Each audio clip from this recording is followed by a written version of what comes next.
Menjelang Ramadan ini saya teringat di masa saya masih aktif di sebuah perusahaan penjualan langsung. Tadinya hanya iseng-iseng, namun ketika 1 tahun dijalani, ternyata sebagai income sampingan gede juga dapatnya. Hanya 3 tahun saya ada di dunia MLM itu, yaitu MW dengan Jaeger System. Dari tahun 96 sampai tahun 99. Bukan bisnisnya yang saya mau ceritakan saat ini, namun sisi lain lagi. Kita semua tahu bahwa setiap agama memiliki hari di mana semua jamaah berkumpul beribadah. Seperti hari Jumat bagi kaum Muslim, hari Minggu bagi kaum Kristiani, Sabtu di rumah bagi yang beragama Advent, dan lain sebagainya. Maka pertemuan mingguan bagi para sales tujuannya sama, mendapatkan siraman rohani, siraman semangat, menyaksikan kesaksian sukses story dari rekan-rekannya sehingga semangat terjaga di atas terus-menerus berjuang untuk menjual. Namun terkadang Jumatan saja masih kurang bagi kaum muslimin atau mingguan saja masih kurang bagi kaum Nasrani, sehingga untuk memotivasi mereka ada yang namanya umroh untuk kaum muslimin, menapaktilasi perjalanan para orang-orang suci, memodel, memirror sehingga terduplikasi perilaku kemuliaan mereka. Nah, di dunia sales kami melakukan hal yang sama disebut malam apresiasi, semacam ritual tapi lebih besar dari pertemuan mingguan. Asal mulanya sebenarnya hanya ingin membuat acara di mana semua bisa berkumpul dan semua bisa sharing berbagi. Dan kali ini berangkat dari kegelisahan kami melihat seorang downline kami yang bernama Doni. Dia gigih sekali berjualan kesana kemari. Dalam 3 bulan pertama mungkin lebih dari 100 orang dia datangi, dia prospek, dia dekati, dan lain sebagainya. Namun tidak ada satupun yang close, tidak ada yang bergabung. Doni tidak pernah mengeluh sedikit pun. Namun kami sebagai upline tergerak, tersentuh melihat semangatnya. Lalu saya panggil untuk berbicara dari hati ke hati. Saya bicara berdua dengannya. Doni memiliki sejarah sebagai ex-preman atau mungkin masih dikatakan preman saat itu. Rumahnya di Kampung Makassar, bilangan Halim, bisa dikatakan tough neighborhood atau komunitas yang keras. Berantem itu katanya bisa setiap hari. Masa lalu Doni kelam sekali, keras sehingga karakter kasarnya bisa dimengerti. Dia bercerita, "Mas Mardigu, seumur hidup saya ini sudah dianggap anak setan sama keluarga di rumah. Anakku cuma 4, pergi kamu dari sini." Itu kata ibu saya, Mas. Sampai suatu saat Doni diusir dari rumah karena nakalnya bukan main. Dia adalah anak kelima dari 5 bersaudara. Ayah ibunya sudah tidak menganggap dia sebagai anak lagi. Pulang atau tidak sudah tidak diharap lagi oleh keluarganya. Kenakalannya yang menurut orang tuanya sudah diambang batas membuat dia diusir dari rumah, dianggap tidak ada, hidup mati sudah tidak penting lagi.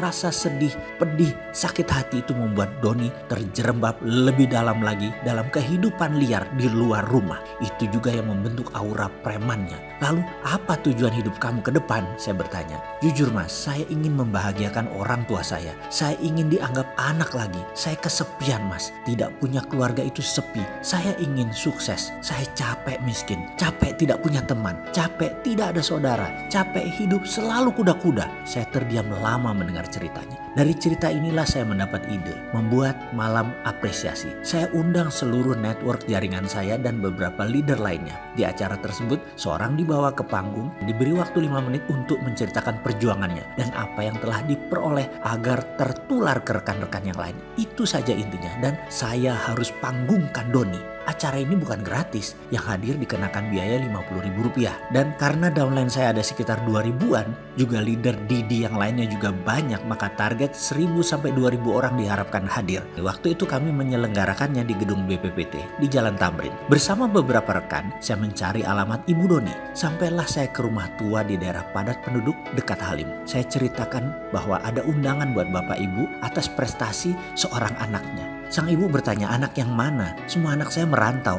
Anak saya 4-4-nya tidak ada di rumah. Kami yang hadir di situ miris sekali mendengar kata-kata anak kami 4 karena kami tahu ada 5. Dia tidak menganggap si Doni. Ini Mas Doni Bu, saya menjelaskan. Hah? Si ibu terkejut, wajahnya memerah. Marah. Saya pun mengeluarkan jurus rayuan. Singkat cerita, syukurlah, alhamdulillah sang ibu bersedia hadir asalkan dijemput. Kami turuti. Ketika diadakan malam appreciation tersebut di mana sang ibu datang duduk di samping saya sejak awal acara, sang ibu bertanya, "Ini acara apa?" Saya menginformasikan ini acara malam penghargaan, Bu. Sang ibu diam. Setelah puluhan orang mengungkapkan testimoni kesuksesannya, maka MC menghadirkan surprise dengan menampilkan seseorang. Berikut akan hadir di hadapan kita seorang yang gak pernah closing, gak pernah punya downline, sudah ditolak ratusan kali tapi terus gigih berjuang. Anda tahu siapa dia? Sahabat kita, rekan kita? Nada suara terus meninggi. Seribuan orang hening, senyap, surprise karena di kepala mereka semua tahu pasti orang tersebut adalah Doni. Doni yang selama ini dijadikan sebagai bahan ejekan,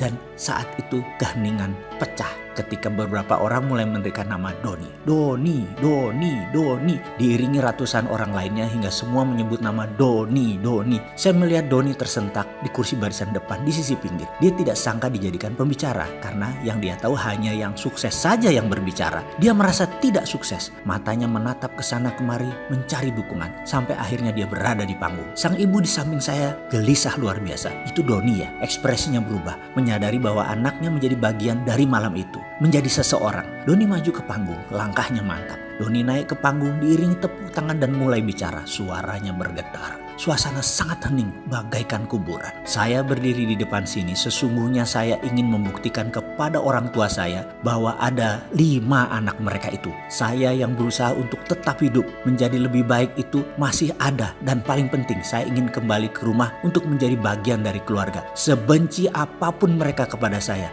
tetap mencintai mereka. Suaranya bergetar. Saya tahu saya belum sukses, saya belum berhasil. Saya minta dukungan teman-teman semua agar saya bisa sukses. Saya ingin membuktikan saya bisa sukses. Beberapa orang di gedung mulai menyeka air mata. Beberapa terisak. Doni melanjutkan, utamanya buat ibu saya. Semoga ibu masih punya sedikit aja rasa cinta untuk saya. Saya sangat rindu pada ibu saya. Dan untuk itu saya harus sukses. Doni mengakhiri testimoninya dan tidak turun dari panggung. Surprise berlanjut. Lampu tiba-tiba padam. Total gelap. Namun sedetik kemudian lampu kembali menyala. Hanya berupa lampu sorot. Lampu sorot hanya menyinari 2 titik. 1 titik Doni yang berjalan turun. Dan 1 lagi ibunda Doni yang sedang duduk di samping saya. Semua mata terfokus kedua titik lampu tersebut. Kemudian saya bimbing sang ibu berjalan mendekati Doni naik ke panggung. Doni kaget karena disorot lampu di hadapannya tak seberapa jauh ada ibunya. Sementara ibunya berjalan tertatih, saya gandeng perlahan maju mendekati Doni. Ketika 2 titik itu bertemu, Doni bersimpuh di kaki ibunya.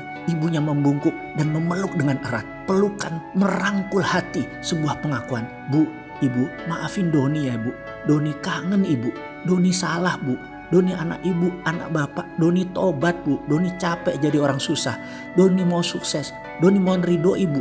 Doni mohon ampun dan maaf Ibu. Terus dia berkata lirih di kaki sang ibu.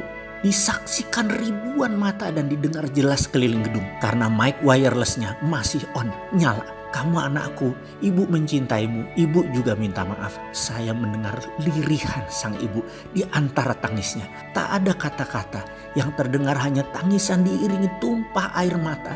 Doni dan ibunya tidak berdua saja yang menangis. Semua orang di gedung itu pun menangis. Malam yang tak mungkin dilupakan bagi semua orang yang hadir malam itu. Kini Doni sudah melanglang buana, tinggal di sebuah kota di pegunungan di Jawa Barat dengan usaha pertanian yang luas. Gemuk subur badannya, sesubur lahannya, dan barusan dia WA ke saya. Mas, selamat puasa, semoga ibadah tahun ini lebih baik dan terbaik dari sebelum-sebelumnya. Saya keinget Ramadan, di malam apresiasi dulu mas. Doa seorang ibu yang ikhlas adalah password sukses saya. Perkataan tersebut mengingatkan pada malam apresiasi yang luar biasa. Pengalaman tersebut bagi saya. Rupanya sejak saat itu ibu Doni sudah terbeli hatinya. Senantiasa berdoa untuk kesuksesan Doni. Hati ibu memang tidak bersudut sehingga mudah tersentuh dari sisi apapun. Sentuhan itu akan membuat hati memancarkan keikhlasan ke alam semesta dan menjawabnya dengan rupa yang tidak terduga. Seringkali sekeras apapun seseorang berusaha tidak menemukan jalan sukses, doa ibu membukanya. Sungguh, sukses memiliki banyak dimensi. Kegigihan saja kadang tidak cukup untuk membuat sukses. Tapi dengan keikhlasan seorang ibu berdoa, kelapangan pun segera terbuka. Marhaban ya Ramadan.